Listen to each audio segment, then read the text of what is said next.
Hi, Steve. Hi. Why don't we start at the beginning? Can you introduce yourself and tell us a little bit about your background? Yeah. My name's Stephen Lederach. I'm a landscape architect with Arnold Associates owner. I have a degree in ornamental horticulture and landscape design. Basically, it's plant sciences, nursery production, landscape construction and design. And then I have a master's degree in landscape architecture. So that's a little bit about my background. Now, your firm was founded by Henry Arnold, correct? Yes. Yes. Can you tell us a little bit about him and how long you've worked together? Well, a little bit about Henry's background. He earned a forestry degree from University of Penn, or I should say Penn State. And then he continued on to a degree in landscape architecture at the University of Penn in the early 60s when Ian McCard was chair there. He then worked with Dan Kiley, who's a well-noted landscape architect, modernist landscape architect for about 10 years. And when he was there, he worked on a lot of projects, RIT Campus, Dulles International Airport were some of his major projects he worked on. And then he left Kiley to open up his own firm in 1971 down here in Princeton. And, I came into the firm in the late 80s, out of school, out of graduate school. And then in the late 90s, we formed a partnership. And so I've been with the firm now for 33 years now. And can you tell us some of the major projects that Arnold Associates has worked on? Okay, some of the more prominent ones people might be familiar with, Constitution Gardens down in DC. We've done a lot of projects in Washington, DC. So Constitution Gardens was just, it's located between the Washington Monument and Lincoln Memorial, just north of the reflecting pool.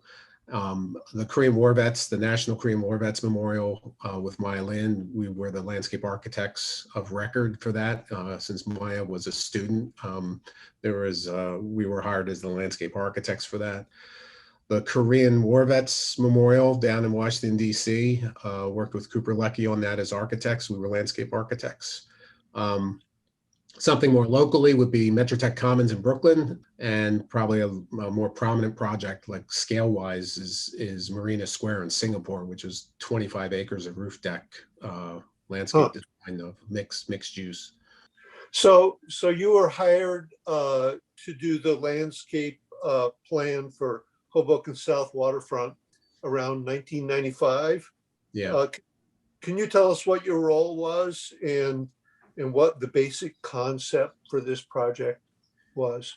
Well, the little background on that too, which ties into my role. Henry Arnold and Cassandra Wilde as two separate firms. They formed a joint venture as a landscape architecture team, and with that partnership, I was in that partnership, in that team, I was the project managing landscape architect for the Hoboken South Waterfront. So I was responsible for the production of the drawings, coordinating the production of the drawings, meeting with Port Authority New York and New Jersey, coordinating work like that between the two. The main idea of the park design was to create a linear park along the waterfront, opening up views to Manhattan and tying a bike path into the greater Hudson River bikeway. That then ties into the larger parks on the piers, and Pier A Park specifically, which was one that was done in phase one, was created with these two different dichotomous areas. One was this open lawn area, which most people know as the Green Beach. And that was an adaptable space that could be used for sports, movies, passive gatherings, sunning oneself, and things like that. And then this was contrasted with these grove of London plane trees. Underneath was pretty much covered with either crushed stone paving, lawn, and then some small play structures. The general concept was that the ground plane was to be left open for security purposes, because that was a concern back then. And then also to allow it to be adapted use for public gatherings, because at that time the city was looking at using the park for large gatherings of the city for special events. So tried to keep the thing as open and as adaptable as possible for its use. So at the South Waterfront, I believe there's several hundred London plane trees that were Yes. part of your landscape plan. So can you talk about the material you developed for growing these trees at the South Waterfront? I think the first thing is just give a little brief history of the techniques, because the techniques, you have to understand the whole process of how trees grow and how soils work with trees.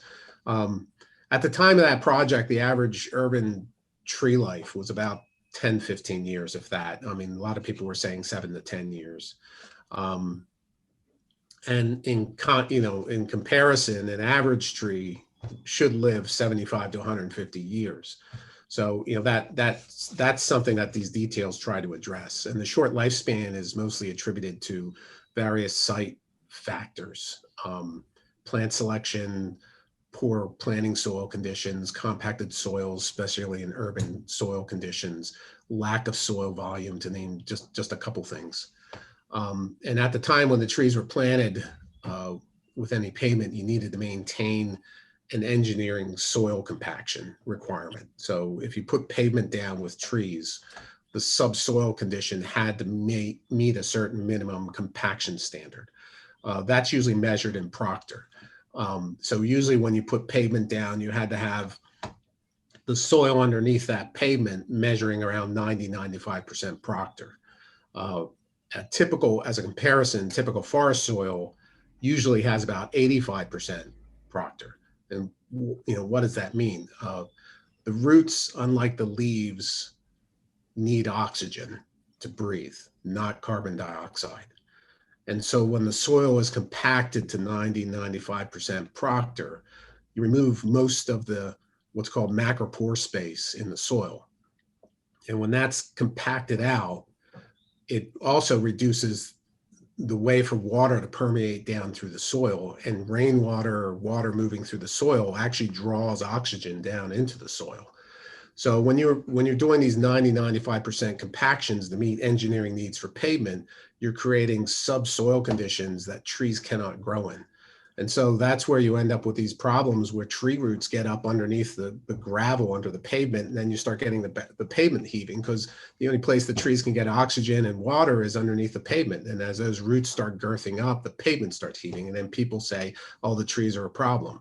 The trees aren't the problem. It's the planting detail that's the problem. And so this planting technique that we use, it's composed of a material called what we call Entrained Soil. It's a lot of people might call it a structural soil. This soil allows you to compact to meet the engineering levels of 90-95%, but yet maintains the macropore space and the porosity of the soil for the trees to be able to grow. So that way now you can set, in our case, we prefer to have pervious pavement over top of that system, so you allow water to percolate through the joints and then down through the soil. That draws more oxygen down and allows the trees to grow better. So that's part of the technique a little bit. The other thing that we usually do is, we make sure we add subsurface drainage within that, because in any condition, you never know the subsurface conditions.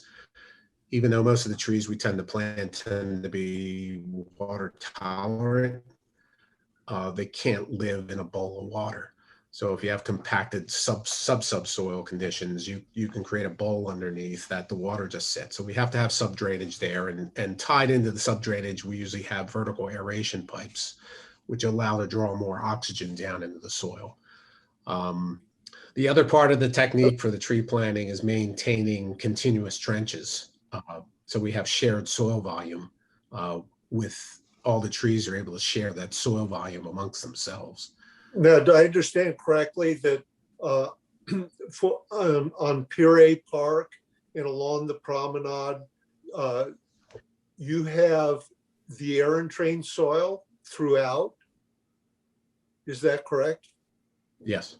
Yeah. Yeah. Under the whole park. Yeah. And the other added advantage of the Entrained Soil is The expanded, we can talk about this in a little bit, it's usually composed of a material called expanded slate.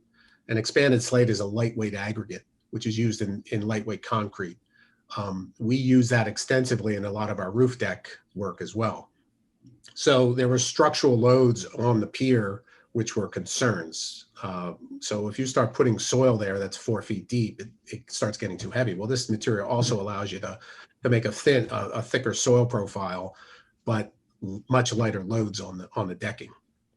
So we were able to spread the entire area under the lawn area as well with this air entrained soil. All the soil, the air entrained soil exists from the edge of the waterfront all the way to the curb of Sinatra Drive. So that entire length pretty much is air entrained soil. And to what depth? It varies in places, but generally when we tend to plant it, we usually 3 foot is usually what we recommend. So, I mean, we've gone down to 2 feet, and we've gone down to 2 feet in some places. I remember Henry Arnold giving a presentation back at that time, and he was talking about how quickly the trees would grow in this material. Yeah, in the entrained soil. My first experience of this material was back in the early '90s after I came in the firm, and we were working on Metrotech Commons, and I was doing construction observation for the office, plus working on the plans and bidding and all that. But during a construction observation visit, we had a trench of this along Brooklyn Polytech, and we had London plane trees planted that were probably put in maybe about 2 months prior. They were spaced 20 foot apart. And when I was on the job site, I had found out that the general contractor was cutting through our trenches that we just finished. And I had concerns about them damaging the trees or anything else in there. And I immediately ran over to the site. They had to cut through for some utilities. And this was, they did their job right. They were putting it directly between the trees. So it was 10 foot from the tree. 2 months later, after the trees were planted, and I was amazed to find that after they dug that trench in there, they had tree roots coming 2 months later into the trench that they just dug. So that would probably be about 8 feet away from the root ball 2-3 months later. And as soon as I saw that, I thought, geez, this stuff really, promotes the roots out. And does the air entrained soil also allow the trees to grow in a stable fashion so that because one thing we have noticed is that during Superstorm Sandy, and then again with the storm, the hurricane last year, Isaias, I've always gone out and taken a look at the South Waterfront, and nearly all of the trees have survived both those storms. And so I just wondered if this air entrained soil can be credited with allowing those trees to maintain a certain stability. I don't know. I think it's hard to kind of determine that without any further research. I would tend to think for flooding events, which is what you had with Sandy and the like, the air entrained soil has an advantage over a lot of man-made topsoils, planting soils, because the air entrained soil drains quickly. So the only thing I would think if there's a difference between the two would be that if you have an inundation of subsurface water coming up or surface water coming up, that when it recedes, that the water quickly drains out of the air entrained soil much faster than it would out of a regular soil, which might become waterlogged, and then that's holding salts up against the roots, because especially during Hurricane Sandy, they had salt intrusion coming back that far up the Hudson. There has been records of even plane trees, London plane trees, being damaged down along Manhattan because of the salt water intrusion coming up from Hurricane Sandy. I mean, no tree's 100% resistant. So, but I tend to think that if you have a soil that drains quickly, it probably actually helps keep the soils out from, and also preventing salts from sitting within the soils too quickly or for too long. The air-entrained soil is a composition of expanded shale or slate or clay. It's a product. It's a mined product. It's used in lightweight concrete. And what they do is they mine this, and the material we use is 3/8 inch sized, and they run it through rotary kilns, which pops it like popcorn. The finished product kind of looks like pumice, but it's much more durable than pumice. We've done some tests for pumice as a substitute for this material, and under compaction, when you start compactioning it, pumice just breaks down to powder. So this stuff doesn't break down. This is majority of the mix, around 60 to 70% of the blend. Typically, when you have a 3/8 inch size material, at 60%, 30% of that is large void space between the stones. So in that void space, 30% of the mix is 30% of the mix is topsoil. And then we throw in within that a blend of some form of humus. And then there's always some amendments that's put in there to do adjustments, because there's always pH adjustments and things like that that'll happen because it's a man-made material. So it's easily made. The products are readily available. So it's not like it's a hard product to produce or to use. So that's the air-entrained soil itself.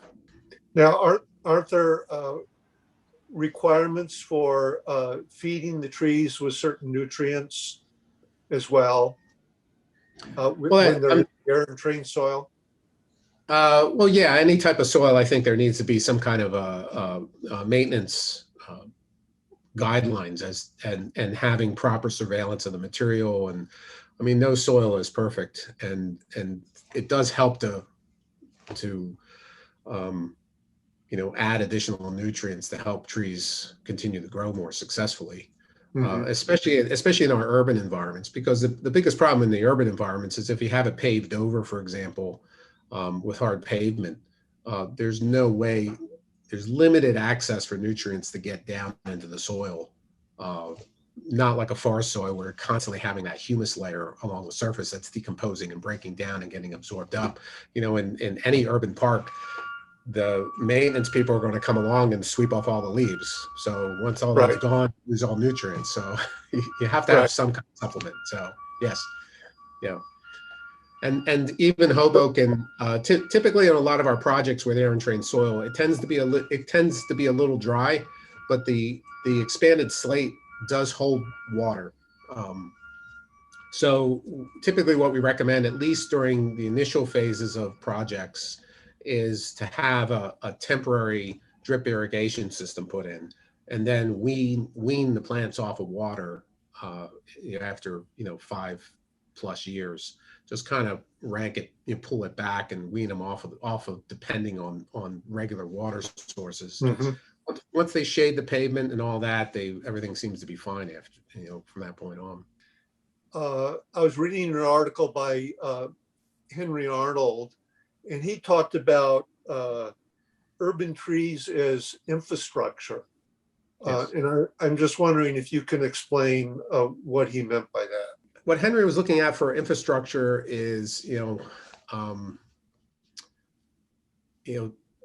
simple way of looking at it is that an urban environment is a man-made environment. It's a man-made ecosystem. It's not a quote natural system, and therefore, why not try to emphasize that a little bit with nature to help tie the two together? And so he looked at that as an infrastructure for two ways. One is functional and the other is visual. And the visual end, it would be, taking buildings, for example, and placing trees tied into the structural column line of the buildings would extend the architecture out into the landscape, merging man-made with the natural environment. And then along the streets, placing trees 20-foot apart as opposed to 40 or 50-foot apart kind of creates this nice alley down the streets. helps define the space, helps define the area. But then on the functional way, pushing trees closer together creates a continuous tree canopy. And as an infrastructure, for example, that continuous tree canopy shades pavement, sidewalks and roadways, and reduces, urban temperature, increases the life of the pavements, and just creates a much enjoyable life for people who live and use the, work in the city. So that's his general concept for, looking at trees as infrastructure. And can you explain, I think you were referring to what's called the heat island effect. Can you elaborate on that? Well, typically the heat island effect, a lot of people are familiar with it. You go into the city during the summer months and it's, 10 degrees hotter than anywhere outside of the city. But, generally it's been known with a number of research studies that even date back into the 70s. But I know one person I used to read a lot was in graduate school, McPherson did a lot of studies in the 90s on on the benefits of trees, reducing temperatures by at least 2 to 9 degrees Fahrenheit. And I remember some of the research he came out with that. Another researcher was Kern that came up with a lot of benefits of urban trees in reducing urban temperatures. And when you reduce urban temperatures through shade and evapotranspiration, you reduce air conditioning demands, which in turn reduces electrical demands. So you don't have this constant onslaught of having rolling blackouts to keep people cool. And that's where the as I mentioned, that continuous tree canopy benefits that. When trees, the way the trees cool is twofold. One is by shade, with the leaves and the branches, which then shade heat from getting heat gain on any hard surface, it's pavement or walls, because then there's residual heat at nighttime that, it stores it during the day. And then at nighttime, when you're hoping it to cool off, now all of a sudden that heat starts radiating out of that pavement and buildings and keeps the temperatures up. So trees benefit that by reducing, that heat gain on those structures. But it also benefits because in the process of photosynthesis, the trees are constantly letting, best way to describe it, letting off water, and evapotranspiration from the leaves actually cools temperature down underneath trees. If you're out in an open field and you're hot, everybody knows to go up under a tree, it'll be a lot cooler. So that's the benefits that the trees play. Just to be clear about the Entrained Soil, so it was designed to manage those engineering requirements of putting pavement down. But conceivably, it doesn't have to be with pavement, right? So conceivably, it could be over lawn or some other urban environment. Yeah, in fact, the lawn on Pier A is all air-entrained soil. Is it? Okay. And that was done for two reasons. I mean, I don't think I mentioned it, but I should give credit to where credit's due in some cases. Jim Patterson is a soil scientist was a soil scientist down in Washington, D.C. for the National Park Service. And he's the one that kind of came up with this soil, the concept for the soil back in the 80s. And it was to address problems they were having with the National Mall. Whenever they had public events going on, the lawn would just get pounded down to dust and the soil would be compacted. And then the National Park Service would have to come in and rip all the compacted soil and then plant new grass and get everything started all over again. So Jim Patterson wanted to kind of cut out part of that requirement. Obviously, you can't keep people from killing grass, but if you can reduce having the chance to go back and rip up the soil again, that saves a step in money. So he had played with this material for the National Mall so that if people trampled the grass down, the National Park Service would just have to scratch the surface, plant grass, and walk away, and they'd regenerate the lawn. So that's where this material came from. Henry then worked with Tom Perry. He was a plant tree specialist down in North Carolina, to kind of working with Arnold Associates to develop the tree planting techniques that we use today. So yeah, giving credit to them at least on this. But yeah, we use that air entrained soil in the lawn area for Pier A for that very same reason, figuring that if people are out trampling down on that lawn area for any special events and the grass dies, at least for maintenance purposes, the parks doesn't have to come in and rip it up to plant grass. They just have to lightly scrape the surface, put the grass seed down and put some mulch over top, and you're back and running again.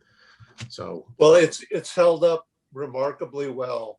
It's yeah. been what, 25 years, 26 years. Yeah. And the lawn on Pier A Park has done remarkably well.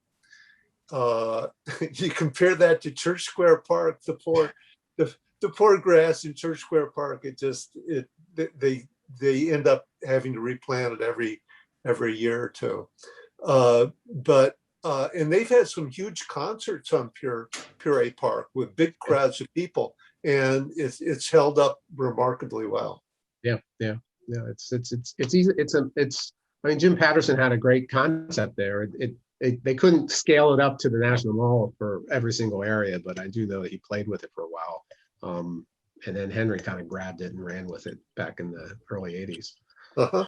It's always an uphill battle and trying to educate people. The Port Authority of New Jersey, New York was, really questioning that air entrained soil that we use there on the park. Right. And after that project, they were sold on it. I mean, and that's how it ended up. As I told Heather, that's how it ended up on the World Trade Center site, was because the Port Authority said it worked so well there, we want to use it here too. So pretty much all of the air entrained soil has been used in the World Trade Center Memorial Park. I was working with the city parks because if you notice down in Hoboken, we used to have 2 rows of trees going along the Esplanade, and the inner row died. And all the evidence that I saw was salt damage. The funny thing was all the other trees look fine. So that's right. But the only thing that I noticed was, well, the ones that are on the inside are pretty much, when you watch how they were dealing with snow removal, they were cleaning it out, and they weren't cleaning it out along the edge where the benches were as much. And so the only thing I was thinking is that who threw salt down? Who threw salt down for de-icing salts probably killed them. And I think the cities decided that they're not going to replace the inner trees anymore. They're just going to leave the outer trees and replace them because they think it's competition. They think the trees are competing too much with one another. Yeah, that's what they did. So it's now a single row.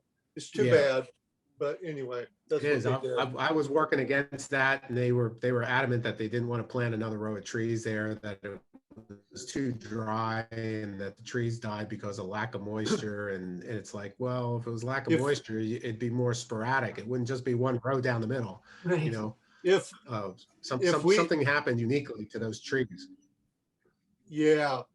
I'm familiar with all that. And if we had known that debate was taking place, we would have pushed for the double row, because I always love that about the promenade, the double row of trees, of London plane trees. I mean, some of the biggest challenges that there's a lack of foresight, because Henry and I both tend to look at trees as being, they tend to create communities. People tend to look at trees as being competitive with one another. That you put a tree beside another tree, that there's going to be some competition, but there's a difference when you put similar species near one another as opposed to different species. Because when you look out in the wild, plane trees, London plane trees and sycamores grow in groves, and that are 10, 15, 20 feet apart, and they do just fine. London plane trees are in a group of trees that are self-grafting. So when you find self-grafting trees, what they typically do is that their roots start grafting together, and they form a knit community. So that means they share nutrients with one another. They share, protection against insects. So if one tree starts getting attacked by insects or disease, there's been studies by Susan Simard that's done a lot of recent studies that, signals are sent out to adjacent trees saying, put up your defenses, I'm being attacked. And, it's not so cut and dry as though trees are competing with one another, that they're killing their neighbors out. I think people need to look at trees differently, that, they create communities, and isolating trees by themselves is not right. No different than isolating a person by himself, Yeah, I just remember seeing I think it was a TED talk that she was at. And it was her first, this was years ago, and she gave a presentation about the first concept of this communication between plants. And she said it came about simply because she was studying CO2 use. I think it was CO2 use in plants, seedlings. And she had radioactive carbon, so that way she could tell where it was in the soil and on the plant. And she bagged plants, a test plant and a control plant, and she injected this radioactive carbon dioxide. And she said apparently, she was chased away because of a bear. When she came back, she went to do the test, and she found out that the radioactive carbon dioxide was in the plant next to it. Right. So somehow it moved from one plant to the other, and it's just fascinating. It's incredible work. Well, thank you very much. I think we've answered all my questions. Yep. Heather and Ron, thank you very much. Nice meeting you. Yeah, thanks so much. We Good. appreciate your time, and we appreciate all your great work on the South Waterfront.